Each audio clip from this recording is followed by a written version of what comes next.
Hello and welcome to your daily dose of Satoshi's news. Today's day is Wednesday, the 23rd of April 2025, and to everybody in England, happy St George's Day.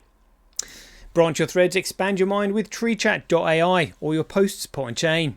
Right, let's see what we've got today. So I'm just going to be reporting on this. Somebody said still waiting for mainstream media to report the truth. Never going to happen. Never going to happen. Need independent media, and that independent media will only be verified on BSV. More posts from Bitcoin Magazine about who Satoshi is. They're just saying that his holdings are now worth over 100 billion, but they still can't figure out who he is. Yeah, right. Articles here by CoinGeek, The Age of Agency. Philippines opens sandbox for crypto service providers. Well, a Meta.ninja. This was an article on CoinGeek that actually looked quite good. So we'll go through that because that looks quite cool actually. Some articles here by Cointelegraph. One saying a former Love Island star tips on how to go viral in crypto. Yeah, you know, all right, whatever, but you know, bringing attention to crypto. Australia's top court sides with block earner dismisses ASIC appeal. Don't know what that is, so we'll get into that. We'll have a look at this awesome test here. Look at this, 49 million transactions representing 94% of the entire market. Only on the genuine Bitcoin network. Cross-referencing that with what's on chain, 50 million. Fantastic. We'll see if we can get some updates on that from Bitales. We've got some posts here from CSW. We've just got here, we had 1,900,000 transactions in one block, massive. We'll have a quick look at the price chart, and then that'll be the end of the show. Right, let's get into it. See Satoshi like a cowboy in the West, riding on the blockchain that they call the very best. 1 million strong, them transactions flying free. Just wait for the Terra node, you'll surely see. Alrighty, here we go. Ellie J just saying said here, good morning to my far right friends. Have a wonderful day. Still waiting for the mainstream media to report the truth. It's never going to happen. It's never going to happen. They are all compromised. They're all corrupted. They're all in bed with each other. I even know people that used to work in the mainstream media, and they'll tell you it's not a coincidence. It doesn't matter what mainstream rag that you get. They're all reporting on the same stories because they all get their same stories from the single central source, which is why they're all the same. They just report on them differently, but it's the same shit, different day, over and over and over. What we need is independent media, and the independent media need a platform that cannot be censored. The only way we're going to get the truth out is on the genuine Bitcoin platform. So bring on Terranode. Very much looking forward to that.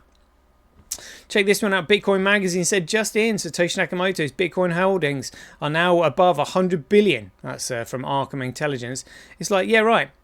And they don't know who Satoshi is, despite the network having a chain of digital signatures that you can chase back. You want chase and trace back. I mean, it's just so ridiculous. It's so ridiculous. Like in this modern age of technology, you know, oh right, yeah, we can't find out who this individual is, despite him being one of the wealthiest people in the world. What? Yeah, what? Because there are no footprints. There's no people trying to get the truth out. Yeah, what? There's no disputes over who is and who isn't. You know, I mean, what's the mainstream media saying? What are the central banks saying? Because they don't want the identity of Satoshi Nakamoto being known, do they? When he's got that many Bitcoin, what if they corrupted it and he's still got that many of them? You know, what would he do with that? Oh, yeah, it looks like CoinGeek would probably put out in their share prospectus that the identity of Satoshi being revealed could significantly affect their share price. I wonder why. Bunch of scammers. Let's have a look at this then. CoinGeek says at the age of agency. Right, so there's a bit about Centbee in here that I saw. So let's see what this is all about. We're living in the most pivotal moment of modern digital life. For the first time, the lines between sovereignty and servitude, absolutely, independence and inertia, are being drawn not by the government but by users. And make no mistake, your actions today decide which side of that line you stand on. Oh, great to see CoinGeek reporting on this. Is starting to realise how important it is. Over the past few weeks, users have taken to social media to lament that Centbee wallet is out of sync. The company announced ahead of time that upgrades were coming, presumably to align with the architectural differences of the incoming Terranode infrastructure. But the Terranode security audit has taken longer than expected, and now Centbee seems to be in limbo. But don't worry about that. Coins are safe. It's not ideal. In fact, it's bad for their business. But let's be honest, some of the loudest critics are not engaging in constructive feedback. They're posturing as concerned sovereign actors or high-value cultural critics while broadcasting helplessness from their typical anonymous ex-Twitter accounts. Oh yeah, so just looks like they're all the usual big mouths, just like criticising Centbee. Just, they told you, move your coins out if you want to use them, but, hodl if you've got that in mind. The coins are safe. It's just the fascia upgrading with Terranode. The truth is, Centbee gives your keys. If your wallet isn't syncing, export the keys. If the app is inconvenient, find or build a better one. Agency isn't asking for better conditions. Agency is taking control despite them. From railroads to AI agents, the fallacy of fear. There's a well-known American fable about John Henry, the steel-driving man who raced a steam engine and won, only to die of exhaustion. It's a noble tale, a tribute to human grit in the face of dehumanizing automation. But we too often miss the point. The machine didn't win because it was cold and soulless steel. It won because it was made in the image of its inventor and builders. Someone had the agency to build it, and they put their intelligence into it and created the jobs necessary to manufacture it. In this new artificial age, machines will win again. It won't replace men of grit this time either. It will empower them. Exactly, all we need is a digital network where truth can be sourced, which is Bitcoin. That's what it's all about. The average man today can build a company of AI agents to work while he sleeps. With some foresight, setup and training, the freelance becomes a firm. The firm becomes a force. The impossible to scale becomes one man's empire if that man is willing to use the tools in front of him rather than resist them. You can cry about bots replacing jobs, or you can train a dozen digital assistants to generate leads, write code, schedule outreach, engage with your prospectus, set appointments, and help you with calendar management, graphic design, copywriting presentations, and invoicing the taxes. And while you hit the gym, or while you hit the gym, tend to the garden, make love with your wife, and take your kids to volunteer at a local charity. Check it out. CoinGeek getting a bit raunchy there. AI isn't the death of the worker, it's the resurrection of the entrepreneurial class, but remade in an age where any man can be Henry Riedner without having to worry about being sabotaged by jealous moochers, disloyal partners, innovative vagabonds, or any other variant of the imperfect employee. Yeah, absolutely agree with that. Without getting too philosophical, this sort of competitive edge driven by AI workforce gives more people more opportunities to compete and become upper class than any other model could. And if we do that well, the sky really is the limit. Building with Bitcoin, the only chain for builders. This is exactly why we build on BSV. While other chains are busy counting TradeFi, inflating token economies, and pretending to decentralize power they privately control, they are missing the opportunity of honest business. They are still attempting to grift scraps from the crumbling old world fiat economy because their networks don't scale, while the BSV ecosystem is focused on stirring up and replacing the foundations of the broken economy by scaled real world business. Well, replacing the foundations of the broken economy, it's replacing the corrupt foundations, the insidiously corrupted foundations of the central banks and their fiat currency systems that turns everybody against each other, where they profit for self-gain without any consideration for the users. There's no value added. It's all taken away. Those corrupt foundations are gone with Bitcoin. Gone, because it's a commoditized network. We're not here to make memes pump. We're here to make the world more efficient if we can. Companies in the BSV ecosystem are building infrastructure and apps with help and resources from private equity and parties like the BSV Association. Yeah, real work starts now. It does indeed. Terranode will open the floodgates, and with tools like Jungle Bus, First Sat Ordinals, peer-to-peer tokens, money, and Metanet primitives in space, and we're now standing on the ground floor of a new economic model.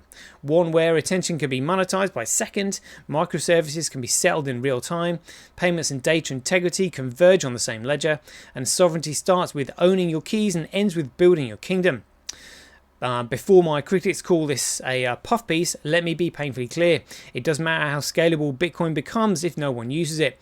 The tools are here. What we need now are builders, sales professionals, and paying clientele, real ones. And by real, I mean effective, not necessarily human. The real work starts now. You don't get to say we are so early forever. Eventually we'll be late, and it will be because too many people waited for the perfect conditions. Stop waiting. Start the remittance app. Build the DEX. Create a browser game. Tokenize the assets. Deploy the agent. Compete like your life depends on it. If you don't, someone else will, and you'll become a serf on a system where you could have been a king. So export your keys, ship your codes, stack your agents. This is the age of agency, and no one's coming to save you. But the tools are here to make you the hero of the story if you're willing to be a king. Watch BSV blockchain turn developers' visions into reality. Oh, what a fantastic article. I wonder if Kurt wrote that. Sounds similar to his wording. That was a really great article, that one. Right, let's on to this next one then. The Philippines opens sandbox for crypto service providers. Let's see how long this one is. Probably won't get through all of this, but let's just see what they're saying. The Securities and Exchange Commission of the Philippines has officially opened applications for its strategic sandbox, a regulatory program tailored for crypto asset service providers. Announced through an SEC memorandum circular number 092024, the Stratbox initiative is designed to provide a supervised environment for testing innovative digital currency related services to shape future regulations in the sector. The Commission hereby requests all interested parties to take note of the SEC strategic sandbox, which is Stratbox, for crypto asset service providers. The SEC stated in its official notice dated April the 11th, 2025. Oh, well, that's great. That is great. Loving that. Have to get involved with that one. And check out this one, Meta.ninja. This looks great. Meta.ninja, transforming content sharing on Web3 social network. How much is your content worth? How much more valuable could you make it? Meta.ninja is a new social media and content sharing platform to try, and with few new features and incentives based on tokenization of content. Its creators are inviting users to make money, enjoy themselves, and meet new friends using a powerful blockchain as a base. Meta.ninja runs on BSV network, known for its unbounded scaling capacity, speed, and low transaction costs. This makes it the perfect blockchain for monetizing and trading creative works of any format, while creators maintain full ownership and control of their work. On Meta.ninja, every post, whether text, image, video, or audio, becomes a non-fungible token. While it has all the familiar features such as likes, reposts, hashtags, replies, and tips, its tokenized format means everything posted can be sold or traded with other users. The site describes itself as a Web 3.0 platform that lets you express your creativity, ideas, and passions. You own everything you post, seamlessly connect with others while monetizing your content where possible. It's Internet 3.0 reimagined. It's a place to bring digital assets together, connect with people, and share opportunities. Social media, basically. The main focus is on content worth sharing, and the payment stroke tokens it supports are intended to enhance the user experience rather than become the platform's primary focus. New users are presented with a BSV STAS20 token wallet and can choose a username, frequently rewarding early adopters with premium features. In addition to posting content, users can start and schedule live peer-to-peer chats. Another incentive mechanism is weekly, monthly prices in BSV sats for the top posters and a leaderboard. This will need some modernization to avoid rewarding automated generators. Additional game features are in the pipeline. There's a tab for hot stroke trending items called Ninja News, which the site says promotes true Web3 journalism, and feature posts tagged with news, politics, business, and economy. It's aimed at both amateur and professional news reporters. What's the philosophy behind Meta.ninja? CoinGeek spoke to the project's creator, who goes by the handle Modern Ducialon. and why he built a Meta.ninja and some of the philosophy behind it. He said, "I want to create a truly open marketplace for opportunity where merit earns the rightful place, free of institutional gatekeeping and algorithmic suppression," he said. Thus, the name Metanet, as of Meta Networks, a term originated in late last century and frequently used in a BSV context, is the perfect representation of what I'm trying to achieve with it. I see some other efforts called Metanet, but the hope is with Bitcoin we make a free market and we will see what direction this will take. What you see and we'll further see soon, in my view, of the Metanet. I mean, it's cool, great name, Meta.ninja.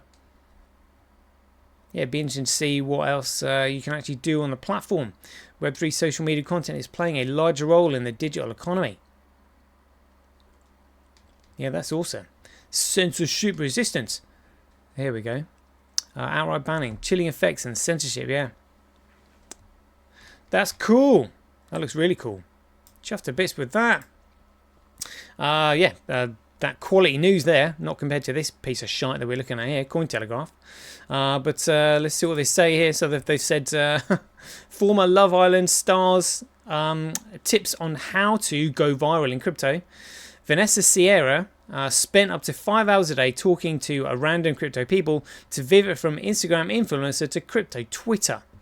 Vanessa Sierra went on Australia's national television to find love, but that didn't work out. A few years later, she accidentally got big in crypto Twitter, which is almost as good, she says. Anyone can learn to go viral in crypto if they follow the right steps. Yeah, and just jump into the shitcoin puddle of shit.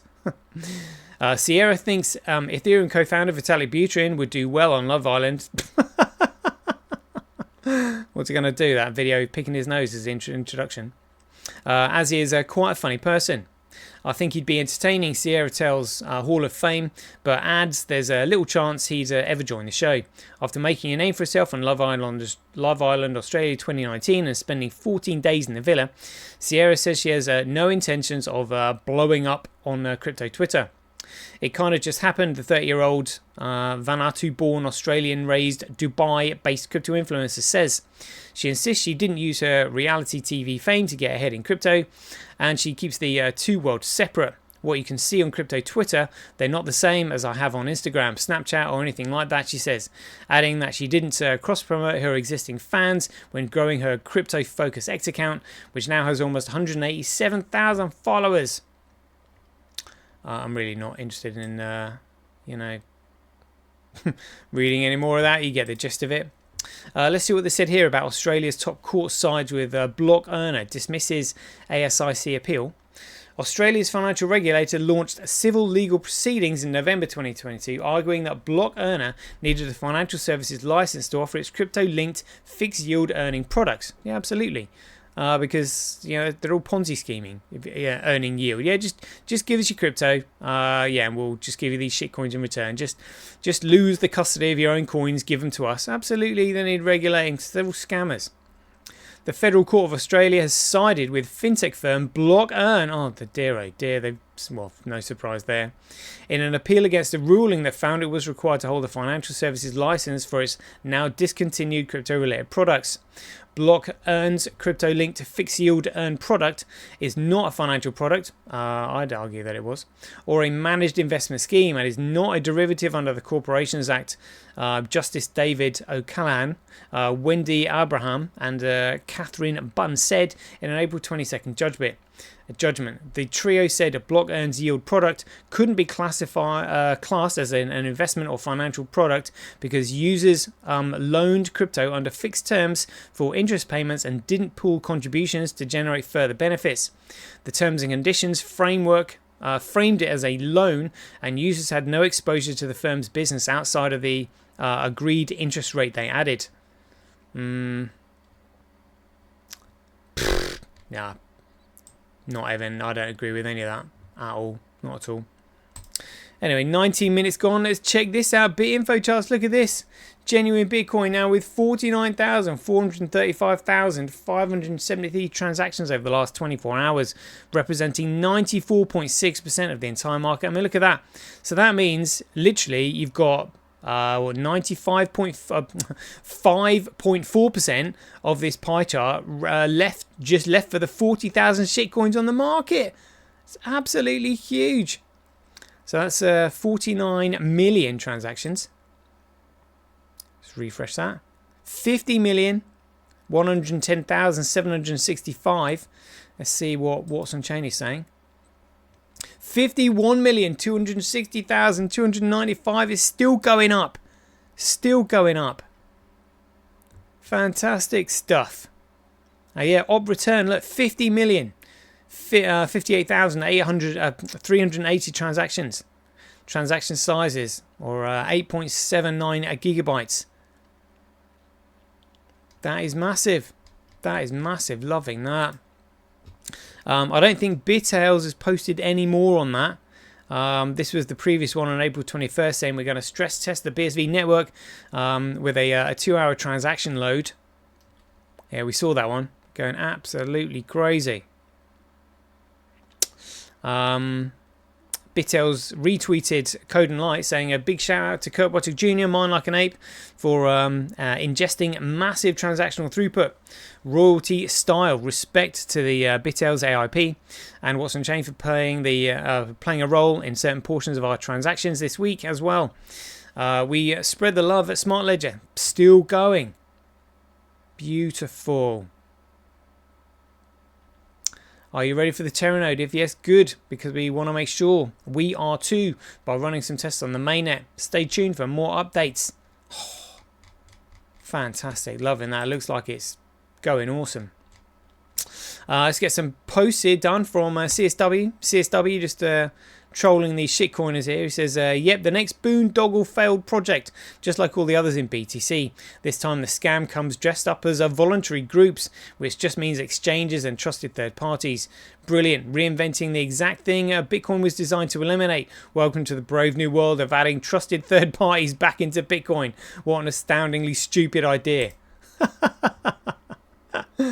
And so that was in response to this guy, Paul, who calls himself Truthcoin. Oh dear. He said, if you are in the BSV cult, then one way of expanding the BIP300, that's Bitcoin Improvement Proposal, is that it is basically a BSV, but not everyone has to download all of the blockchain. Instead, you form voluntary groups called layer 2s, and you only download parts of the blockchain that you want. That's such a shit idea. So maybe in BSV land you don't mind your huge full node requirement, but in BTC BIP300 land we allow a subset of users to voluntarily abide by permanent block size caps if they want. Thus it can please everybody. Yeah, again, they're not downloading. They're literally destroying the network. Everybody has to have, like, literally you need multiple. That's the whole point of having a distributed ledger. The entire ledger is distributed, so if one goes down, the ledger still stays up. And all of those nodes that are holding copies of the ledger, they're all in competition with one another. That's the entire point. So they keep expanding their mining operations to compete further as competition increases. You know, but I mean, they'll be able to do that obviously when the block fee goes absolutely mental. But I mean, these BTCs literally have no idea at all. Well, actually, no, that they do have an idea. They're nefarious. They're purposely gaslighting people to turn it into a piece of shit because they don't want it. They want it to collapse, and that's one way of doing it. Bitcrash also said here 2 million transactions in a single block. So this was block height 893569 with 1,998,514 transactions in one block. Absolutely massive. Absolutely massive. Amazing. Let's have a look at this. Bitcoin versus Grapecoin. So this looks like price manipulation here. Look. So Bitcoin popped right up and then they brought it back down again. It popped up again. They brought it back down. Popped up. This is artificial suppression. Because they don't want traders to think that they might be better off in Grapecoin over Bitcoin. So, but again, when real utility comes on the network, they won't be able to do anything about it. Literally nothing. Yeah, and so look at this, yeah. Bitcoin versus USD, look, it's popping up. Popping up. So it's gone from a low of $28 up to a high of $31. Oh, nice. That's all right. Check out that on Orange Gateway. Yeah. trending upwards. Just cross-reference that with Greg Coin here. Yeah, I mean, the lower it goes, the more traders are going to start looking at it. Let's have a look at Greg Coin versus USD. So they had to start propping that up. Let's just have a quick look at Tether weather here. Oh, look at that. Yeah, they've been furiously buying Tether there. Hence it's lost its peg to the upside. Oh, they can't resist it, can they? They cannot resist it. How much has gone in there? 144.7 to 145.3. That's 600 million. 600 million. They could not resist it. They couldn't resist it. They had to do it. Well, actually, it's gone from a low of 144.6. Oh, what's that? A low of... yeah, 145.3. So actually, that's more like 700. That's 700 million gone in. 700 million. Look, they can't resist it. They can't resist it because they know it's the only thing keeping that shit going. That is it. That's literally all it is. That's hilarious. Anyway, there we go. That is a 23-minute show. I hope you enjoyed it. So as ever, if you enjoyed these updates, please ding your donations for your appreciation to either Satoshi at Centbee.com, handcash.io, rockwallet.me, simply.cash, relasia.com or senti.ch. We'll leave it there. Hope you enjoyed it. As ever, be aware, take care, stay safe out there, and we'll see you in the next one. The king still has one more move.